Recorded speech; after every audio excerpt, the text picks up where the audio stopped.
eu tenho a grande alegria, a grande honra em poder conversar agora com um grande gestor. Esse gestor é o meu amigo Sandro Santos. Só que eu não quero falar muito sobre ele, não. Eu quero que ele se apresente. Eu quero saudar o senhor Pastor Sandro. Muito obrigado por estar comigo aqui nessa tarde. Nós sabemos o tanto que é importante, sabemos que os dias são corridos, sabemos que a agenda do senhor é algo impressionante e o senhor nos doou alguns minutos para conversar com a gente. Seja bem-vindo. Boa tarde, né? Boa tarde, né? Boa tarde, graças a Deus, meio-dia. Então, boa tarde. Neto, obrigado pelo convite. É uma honra, é uma experiência muito nova. Aliás, nova ao extremo, né? E brincadeiras à parte, é uma honra estar aqui. Vamos tentar, no mínimo, dizer coisas, dar dicas que sejam relevantes. Eu tenho então, certeza. Nosso desejo é esse. E o senhor quer convocar aí um certo grupo a estar te escutando? Eu estou aguardando agora o link do YouTube para, pelo menos, as minhas filhas participarem. Aí a gente... Aí o pai ganha audiência das filhas, pelo menos, e do filho. Maravilha, então. Então, pastor, vamos lá. Eu gostaria de conversar com o senhor. O senhor é uma pessoa que pode nos entregar muitas informações. O senhor pode realmente passar para nós muitas coisas. E eu só vou pedir ali, chamar um reforço. Maria, me faça o favor, Maria. Maria... Mary, Maria, me faça o favor. Maria. Ou então gostaria de chamar a Giovana, você mesmo, Rafael. Rafael, me faz uma força.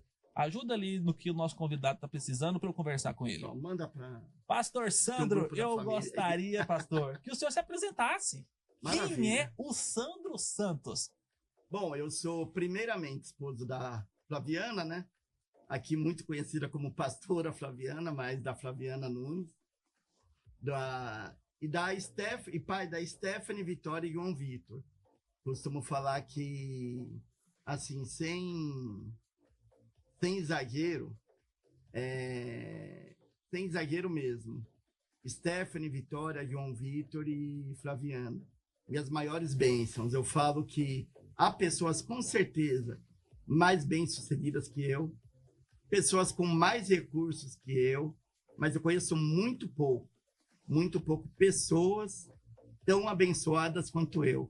Então, sou primeiramente esposo da Flaviana, pai da Stephanie, Vitória e João Vitor, e hoje nós estamos, desde 2022, pastores na Lagoinha Anápolis, e, além disso, eu trabalho ainda na área industrial, sou gerente de uma empresa em São Paulo, que não vai fazendo a ponte aérea. Ótimo. Toda semana, praticamente, estamos na Ótimo. Pastor, lida. muito obrigado pela sua participação. Obrigado mesmo.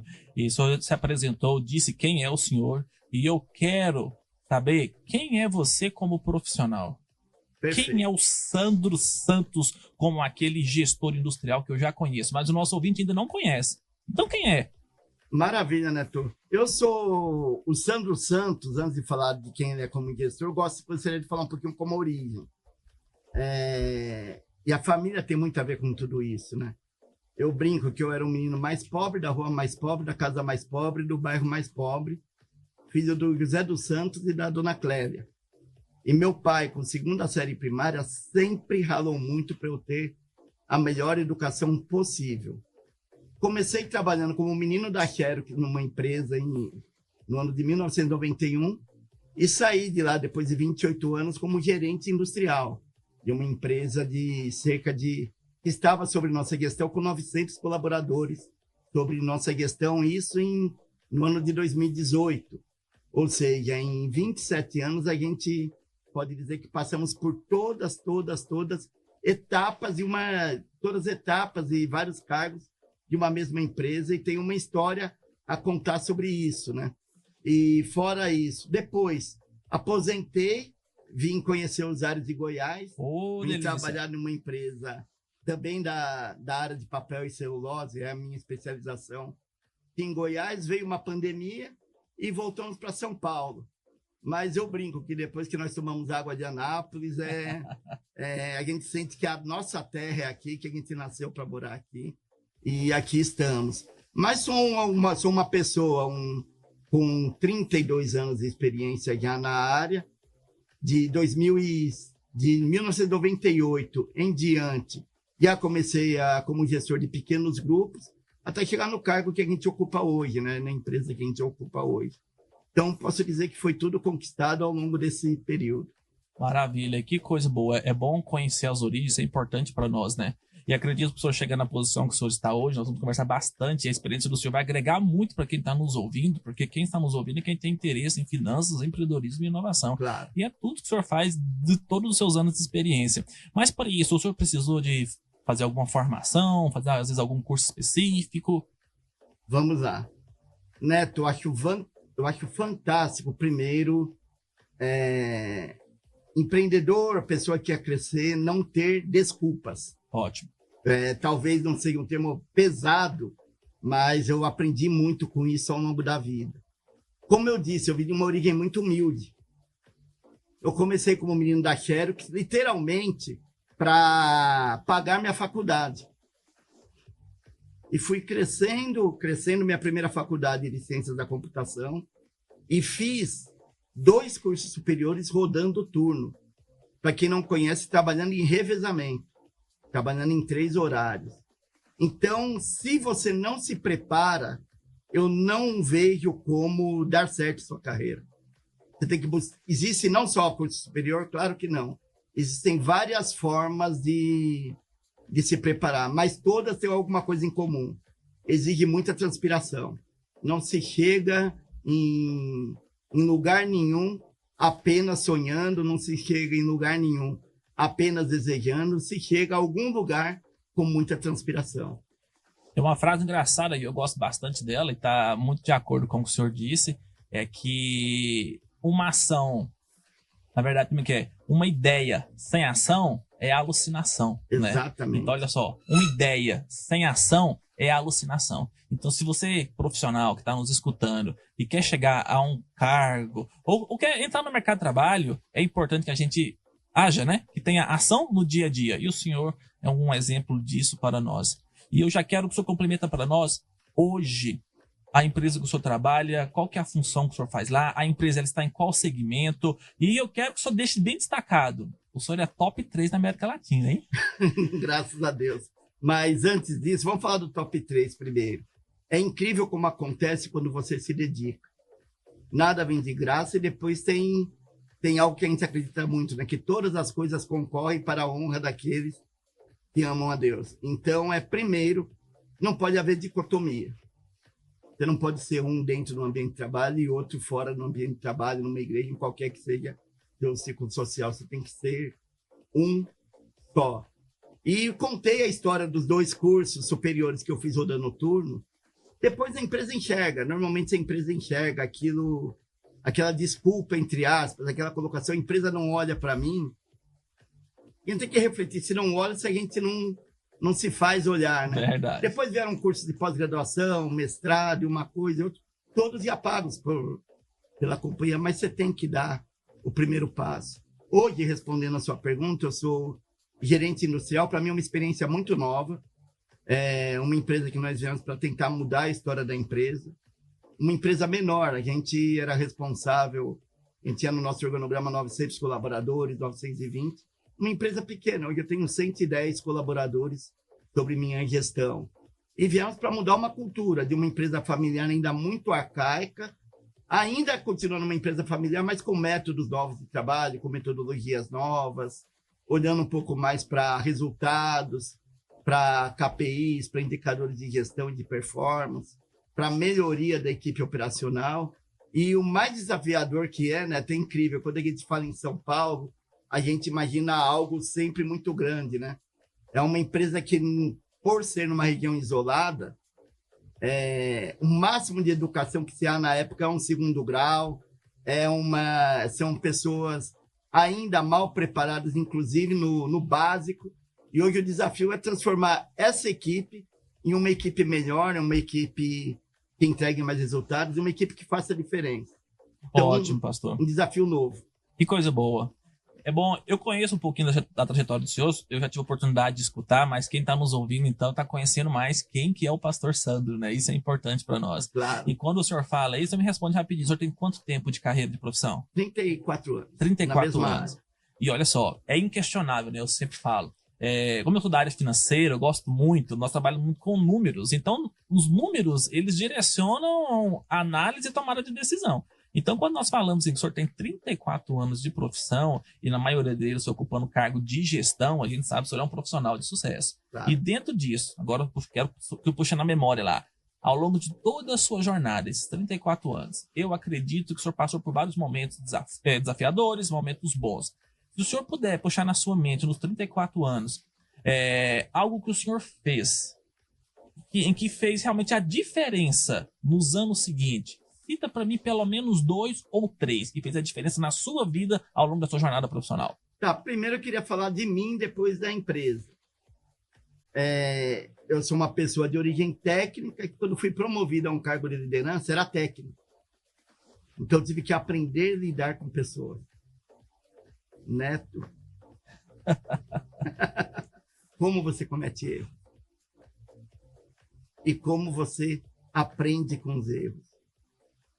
Eu acho que a sabedoria é você aprender com os erros, deixar a vida te ensinar, ir crescendo, entender que o erro que você cometeu ontem, você não vai cometer amanhã.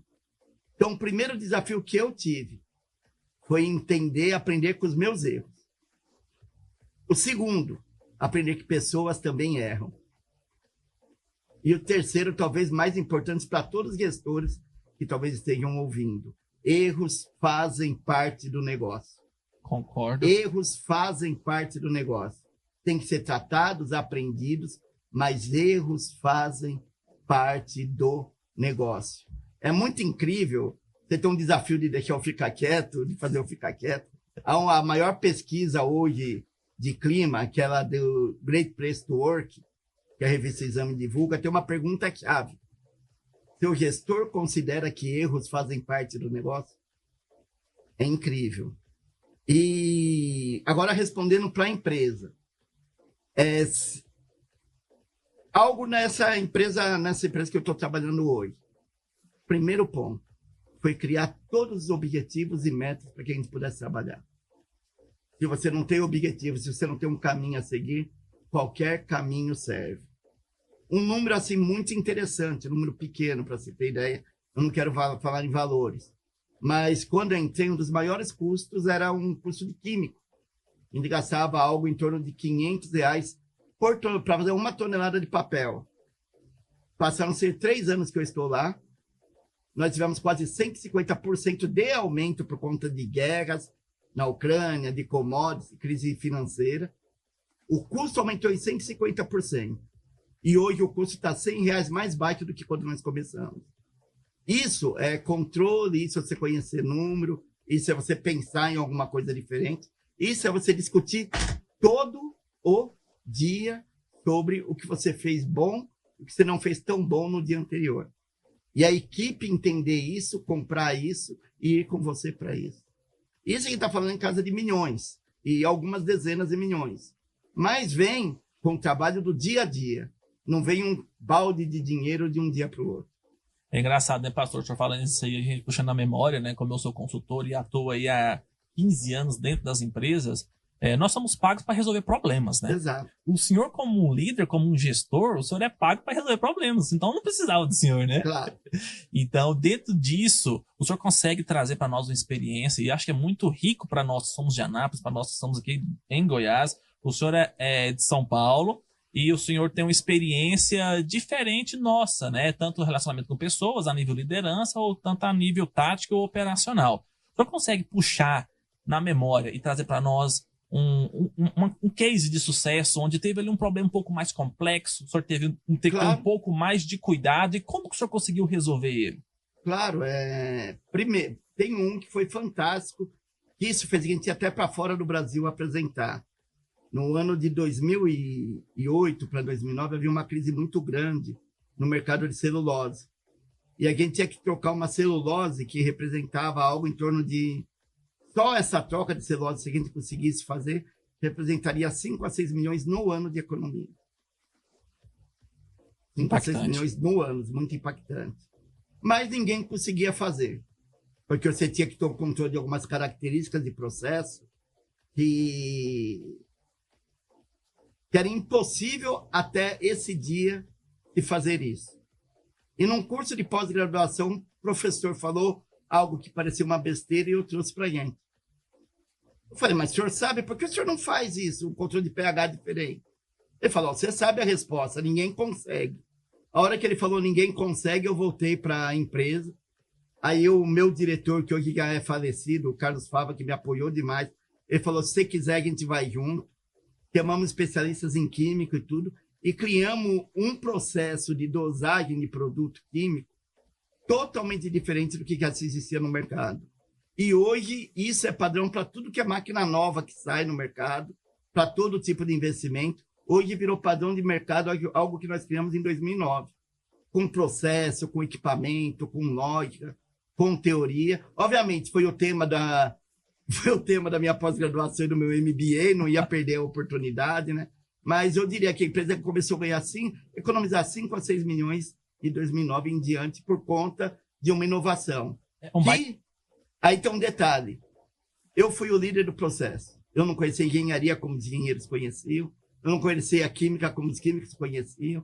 Eu não conhecia a mecânica como especialistas em mecânica conheciam. É um baita resultado, né? Excelente. E até agora, nosso bate-papo aqui foi falando para o gestor, falando para o líder. Claro. Ou então até para aquela pessoa que está numa posição que ela está percebendo que está sendo o momento dela transformar uma gestora, né? Não somente na parte operacional, mas sim começar a gerenciar pessoas. Agora, olhando por outro lado. Eu acredito que lá na empresa do senhor deve acontecer isso, porque aqui na nossa região isso acontece muito, que é quando a empresa ela faz ali uma seleção de pessoas, tem aqueles testes, tem a entrevista, tem aquela parte técnica, às vezes tem uma dinâmica de grupo, e claro, também tem aquela etapa que geralmente é a última etapa antes da apresentação, é onde o candidato conversa com o gestor. Então eu acredito que o senhor tem uma experiência em conversar com muitos candidatos. Agora falando para aquele ouvinte, para tudo que você está fazendo, preste atenção agora na dica, principalmente você que está querendo se posicionar no mercado de trabalho, ou você quer fazer uma transição de carreira, olha a dica de um grande gestor com uma vasta experiência de gestão sobre 900 pessoas. Se o senhor fosse conversar com uma pessoa agora, para validar a contratação dela, quais seriam os principais pontos que o senhor iria analisar com cuidado para assinar a carteira dela? Você falou que eu teria 3 minutos, né, para dar essa resposta. Primeiro, eu ainda queria falar para o gestor, rapidinho, né? Algo que eu tenho muito comigo. Eu, como eu falei, eu fui para uma região muito complexa, eu trouxe pessoas melhores que eu em cada área. Especialista de qualidade, melhor que eu. Especialista em manutenção, melhor que eu. Tive a oportunidade de conhecer 3 deles. Você conheceu. Especialista em utilidades, melhor que eu. Então, para sua equipe de alto rendimento, pense em ter pessoas melhores que eu. Um crime que gente antiga faz é falar, nunca ensina o pulo do gato. Deixa o pessoal pular, espernear, tudo, aparecer. Coloca a sua equipe em evidência, trabalhe com eles, mas confie principalmente na sua liderança, não no seu conhecimento técnico e etc. E agora para o pessoal que está procurando emprego. Creio que ainda não passei dos 3 minutos. Se fosse na igreja, eu falaria assim, quem já ouviu isso, ergue a mão. Quem já ouviu, vai fazer uma entrevista, entra no site da empresa. Com certeza, tem uns 3 balançando a cabeça aqui no estúdio. Agora eu pergunto para cada um, eu quero ver a cara de quem está aqui. Vai entrar no site da empresa para quê? Vai ver quantos funcionários tem? Interessa pouco. Vai ver o que faz? Interessa pouco. Vai direto na missão, visão e valor. Primeiro, eu me adequo a isso. Eu vou dar uma lição para casa, porque o celular falhou aqui. Entre na missão da Google, da Samsung, por exemplo. Quem não gosta de inovação, quem quer tudo quadradinho, não é uma empresa que vai conseguir trabalhar lá. Então, entenda isso.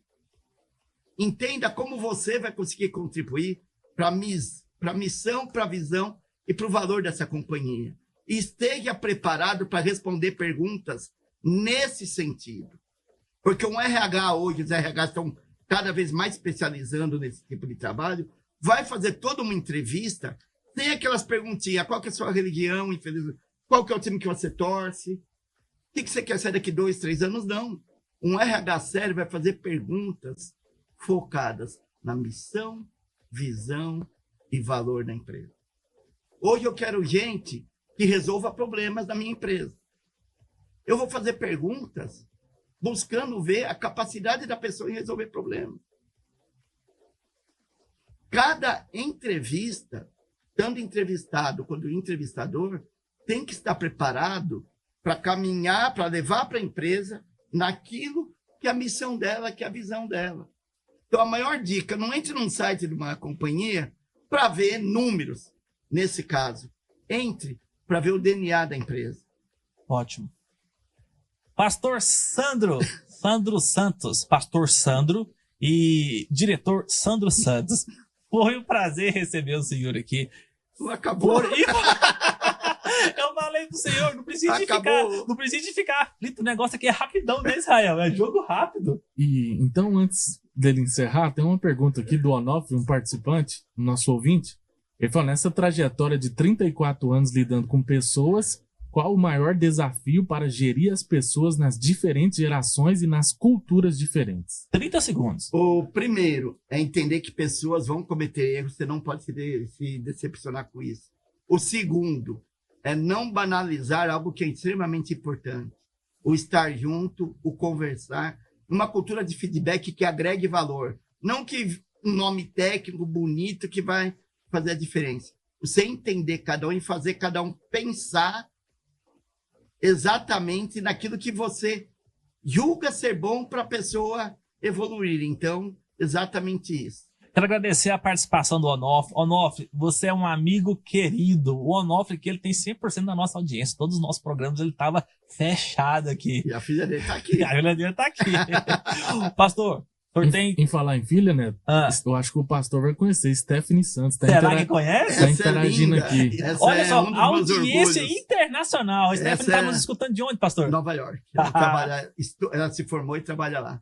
Um momento aqui do bate-papo, ela falou, eu lembro quando o senhor fazia isso, quando a gente era criança. Eles tiveram vários feedbacks ao longo. Pastor, eu agradeço demais a participação do senhor. E assim, o convite já está estendido. Nós vamos ter outra oportunidade. Quero que o senhor venha em outro momento, em outro quadro, para a gente conversar um pouco mais, tá? Maravilha. Obrigado pelo seu tempo. Eu sei que o senhor chegou de São Paulo agorinha, tá cansado, mais quebrado que arroz de quinta. Mas o senhor tá firme e forte aqui, né? Quero agradecer pro senhor me receber hoje na sua casa. E hoje nós estamos aqui conversando. O senhor tem aí oportunidade de deixar, às vezes, uma reflexão para quem está nos ouvindo. Independente se é por colaborador ou se é por gestor. Gostaria que o senhor encerrasse a sua participação contribuindo com esse recado. Perfeito. Eu, Neto, agora é um pouco pastor falando. Graças a Deus é uma rádio evangélica, né? E Deus falou muito conosco há 2 semanas atrás. E eu queria somente deixar isso. Que o que vai mudar a nossa história não é o que fizeram com a gente, não é o que o mundo faz com a gente, o que alguém possa ter feito ou faz conosco. Tanto profissionalmente como em qualquer área. É como a gente reage a cada situação.